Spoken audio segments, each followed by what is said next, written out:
So we've already heard from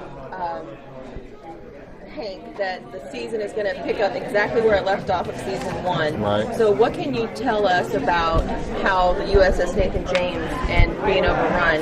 What can we see in the first episode that you can spoil a little bit, but not too much? Like what we're going to see with the the challenge of having your ship stolen is huge, and they're not going to stand for it. So, clearly in the two-parter, the major challenge is what do we do about this? How do we come together as a team with everybody split up and the bad guys on the ship, and how do we kick some ass and get it back, or do it?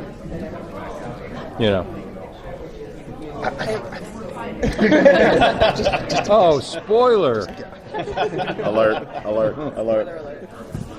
It is called The Last Ship.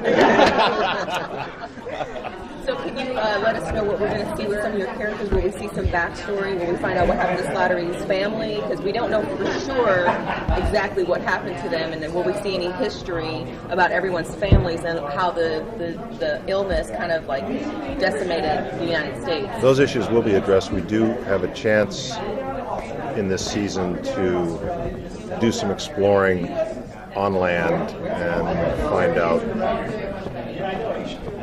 what happened to our families. Not everyone gets the answers to those, but we do get a chance to explore that.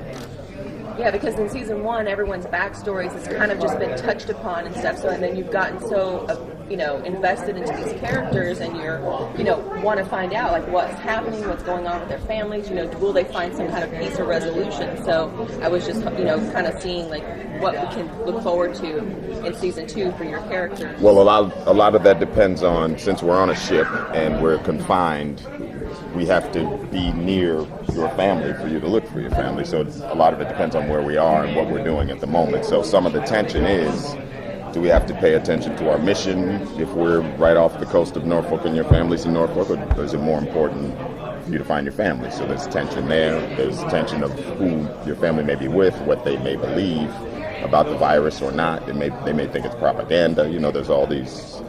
I think from the beginning, the challenge of our show after the pilot was, and every great television show, you have to invest in character. That's why many shows, like Lost, ultimately were about the people, how they lived and how they died. And you've got to care about the characters, and I think season 1 did a great job to lay enough cookie crumbs in the forest about all our characters, and season 2 will definitely, those cookies will become bigger cookies. and we will learn, as the goal is to get the cure out there, and the challenges our characters face in who doesn't want the cure out there, which is really interesting story-wise, because if let's say there were people who were naturally immune, people like having the power, and they may not want the great equalization, the great equalizer of everybody being cured. They would rather just be cured and rule the world. Who knows?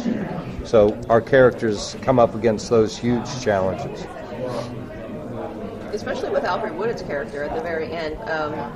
She kind of took a turn that I wasn't expecting, and her sort of plan doesn't seem to be copacetic with everyone else's ideals, especially about how she wants to be discriminative against who gets the cure and who doesn't get the cure.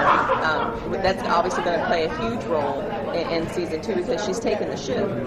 Well, yeah, you said ideals, which is interesting because there's groups we're going to run into people that have ideals, and sometimes those ideals will clash. I mean, sometimes we call them bad guys, but the way that the show is written, there's clashes of people. Both groups think they're doing the right thing a lot of times. So we'll run into that. We'll run into some groups of people that think they're doing the right thing for the planet. We think we're doing the right thing for the planet, and we see that with any of the arcs. I mean, we've seen they're a whole working as an entity together after the first season, but now that there is that establishment with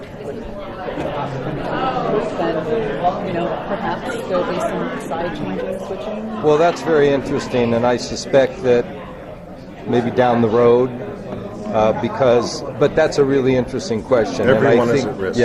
Yeah, everyone is at risk. But I think that one of the core, the central roots of our show is still Navy, and being true to that. And we still deal with that in season 2, but down the road, who goes where and why is a very interesting question. And the ideals of the Navy: honor, courage, Right. commitment, and the pledge to uphold the Constitution of the United States is a beautiful thing in the chaotic world that now exists in The Last Ship. So we have to figure out a way to hopefully rebuild some form of civil society while portraying those ideals in an honorable way. Might that mean you disobey your commander-in-chief? Second. I'd say Well, anything's possible. we don't have one. Yeah. Yeah. Alfre Woodard is sort of trying to be your commander-in-chief. But Yeah, She but is trying. she's trying. Yeah. We don't Sure. necessarily like that. She wasn't appointed or voted in. Yeah.